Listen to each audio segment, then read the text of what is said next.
Good morning, class. Let's start by carefully examining this picture together. Take a moment to notice the details. Now, let me ask you, what does the picture show? Good. Next question. What are your observations about the computer laboratory? Think about how it looks, how the computers are arranged, and the overall cleanliness. Excellent observations! This picture shows us a very clean and organized computer laboratory.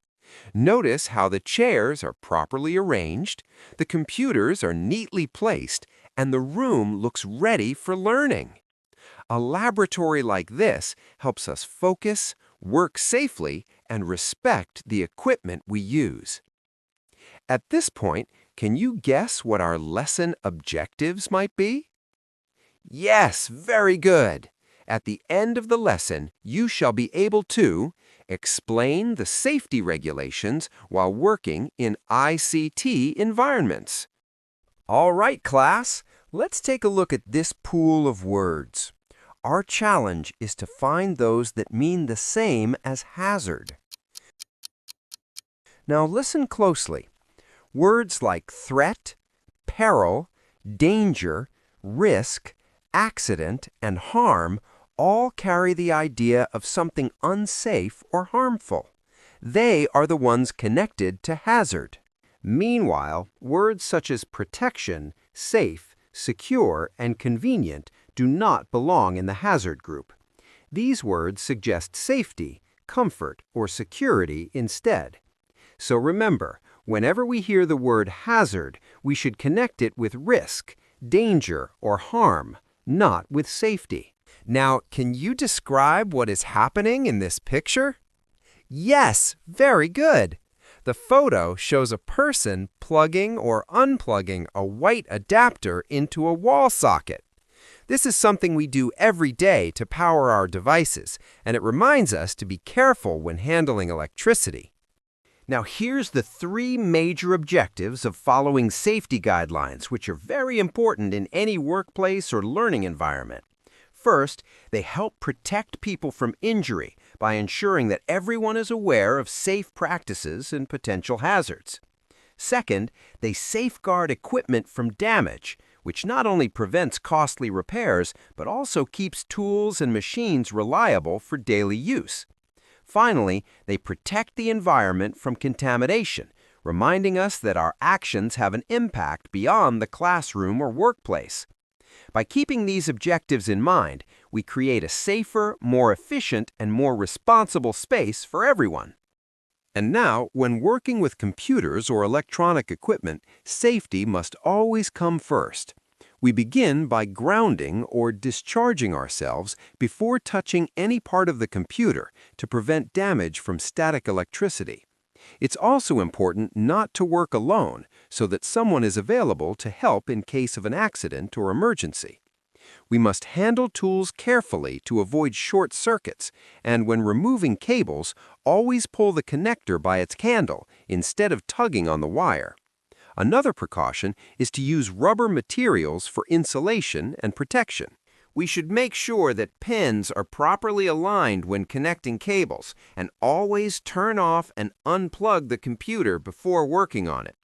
Liquids such as water or soft drinks should never be near the working area to prevent spills and electrical hazards. We also need to recognize contingency measures for accidents, fire, or other emergencies, and use personal protective equipment according to proper procedures. Hazards and risks in the workplace must be identified to minimize danger to coworkers. Components should be protected from electrostatic discharge, held only by the edges and never touched directly on the ICs. Finally, we must read and follow instructions in the manual carefully, and remember not to use excessive force if parts do not fit into place. By following these guidelines, we protect ourselves, our equipment, and our environment, ensuring a safe and efficient workspace. Now, class, imagine you're working in the lab and suddenly a small fire breaks out. What's the first thing you would do? So now we'll go through essential fire safety guidelines that can save lives and protect our workplace. 1. Know the location of fire extinguishers.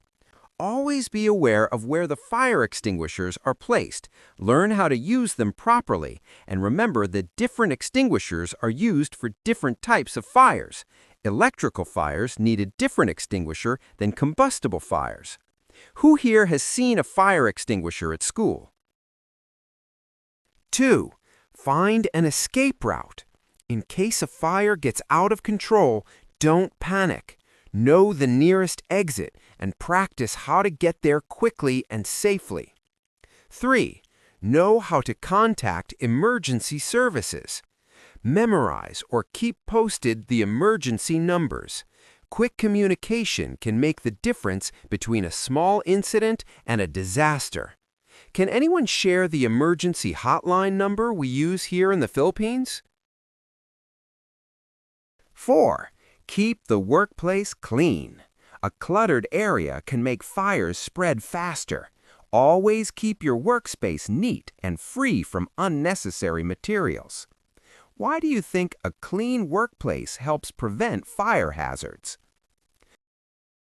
5. Keep solvents in separate areas. Solvents and chemicals should be stored properly, away from heat sources. This prevents accidental ignition and keeps everyone safe. Let's recall, what common solvents might we encounter in our lab or ICT room? Fire safety is not just about knowing the rules, it's about practicing them every day. By staying alert, keeping our workplace clean, and knowing what to do in an emergency, we protect ourselves and each other. Remember, safety first, always. And now, what are the 3 major objectives of following safety guidelines? Then, why should we avoid plugging in electrical appliances such as computers when our hands are wet? And what is an emergency exit? Suppose you were the teacher managing the computer laboratory of the school. How would you ensure the safety of your learners? Now, you know there are 3 major objectives of following safety guidelines we need to remember. I want you to fill in the chart with these 3 objectives. Now, as we end our lesson on safety regulations while working in ICT environments, let's remember that these rules are not just instructions on paper. They are practical steps that protect us, our classmates, and our equipment. By following safety guidelines, we prevent accidents, maintain an orderly workspace, and ensure that everyone can work confidently and productively. Whether it's keeping liquids away from computers, using protective equipment properly, or knowing emergency exits, each regulation plays an important role in keeping us safe. Thank you for joining me in this discussion, and to those watching my video lesson, I truly appreciate your time and attention. Stay safe, keep learning, and see you in our next session.